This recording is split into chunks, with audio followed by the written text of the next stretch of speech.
हजारों साल तक हम इंसान इस धरती पर बस एक मेहमान की तरह थे, एक ऐसे यात्री जो विशाल जंगलों और अंतहीन मैदानों में भटकता रहता था। हमारी हर सुबह एक ही सवाल से शुरू होती थी, आज रात का खाना मिलेगा या नहीं। हर दिन जिंदगी बचाने की एक जंग थी, जहां या तो हम शिकारी थे या खुद किसी का शिकार बन जाते। हमारी आंखें आसमान में बादलों को नहीं बल्कि शिकारी परिंदों को खोजती थी। हमारे कान हवा की सरसराहट में किसी छिपे हुए दुश्मन की आहट सुनते थे। घर जैसी कोई चीज नहीं थी, बस गुफाओं की अस्थायी पनाहगाहें थीं। जिंदगी का सिर्फ एक ही मकसद था, किसी तरह जीवित रहना। लेकिन फिर आज से लगभग 12,000 साल पहले कुछ ऐसा हुआ जिसने सब कुछ बदल दिया। जब आखिरी हिमयुग की बर्फ पिघल रही थी और धरती एक नई करवट ले रही थी, हमारे पूर्वजों ने प्रकृति के एक बहुत ही साधारण से नियम में एक असाधारण राज खोज निकाला। एक ऐसा राज जो हमें भटकते हुए शिकारी से अन्नदाता बनाने वाला था, खाना बदोश से समाज बनाने वाला था और पत्थर के औजारों से भविष्य लिखने वाला था। ये कहानी सिर्फ गेहूं के एक दाने या चावल की एक बाली की नहीं है। ये उस चिंगारी की कहानी है जिसने इंसानियत के सफर को एक नई रफ्तार दी। ये उस एक खोज की कहानी है जिसने हमें और आपको बनाया। तो आखिर वो कौन सी खोज थी? चलिए आज समय में पीछे चलते हैं और उस क्रांति की कहानी को परत दर परत खोलते हैं। जरा आज से 12,000 साल पहले की दुनिया की कल्पना कीजिए। एक ऐसी दुनिया जिसमें न शहर थे, न गांव, न खेत और न ही अगले पल की कोई गारंटी। ये पूरा पाषाण और मध्य पाषाण युग का समय था, मानव इतिहास का वो लंबा दौर जब हम शिकारी संग्राहक थे। हमारे पूर्वज 20 से 30 लोगों के छोटे छोटे कबीलों में रहते थे, जो लगातार भोजन और पानी की तलाश में एक जगह से दूसरी जगह भटकते रियलिटीज थे। उनकी पूरी जिंदगी प्रकृति के इशारों पर चलती थी।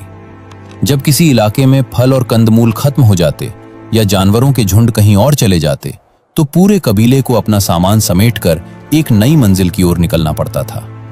ये एक कभी न खत्म होने वाली यात्रा थी। इस जीवन में घर या स्थायित्व जैसी कोई बात ही नहीं थी।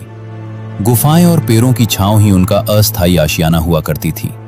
उनके औजार बहुत ही सरल थे, पत्थर को तोड़कर या दूसरे पत्थर पर घिसकर बनाए गए मोटे और भारी हथियार। इन्हीं पत्थरों से वो जानवरों का शिकार करते, उनकी खाल उतारते और हड्डियों को तोड़कर गूदा निकालते थे। ये एक मुश्किल और बेरहम जिंदगी थी। हर दिन एक नई चुनौती थी। कभी खूंखार जानवरों से सामना होता तो कभी बदलते मौसम की मार झेलनी पड़ती। भूख एक स्थायी साथी की तरह थी और मौत हमेशा आसपास ही मंडराती रहती थी। लेकिन इस संघर्ष के बीच भी हमारे पूर्वज बेवकूफ नहीं थे। वे अपने पर्यावरण के विशेषज्ञ थे। उन्हें पता था कि कौन सा फल जहरीला है और कौन सा खाने लायक। वे जानवरों के पैरों के निशान पढ़ सकते थे, मौसम का अंदाजा लगा सकते थे और जानते थे कि किस मौसम में कौन से पौधे कहां मिलेंगे। उन्होंने आग पर काबू पाना सीख लिया था, जो शायद मानव इतिहास की पहली बड़ी क्रांति थी। आग ने उन्हें सिर्फ गर्मी और रोशनी ही नहीं दी, बल्कि जंगली जानवरों से सुरक्षा भी दी। अब वे कच्चा मांस खाने की जगह भुना हुआ भोजन खा सकते थे, जो पचाने में आसान था और ज्यादा पोषण देता था। इस जीवन शैली में एक अजीब सी बराबरी भी थी। कोई अमीर या गरीब नहीं था, क्योंकि निजी संपत्ति जैसी कोई चीज ही नहीं थी।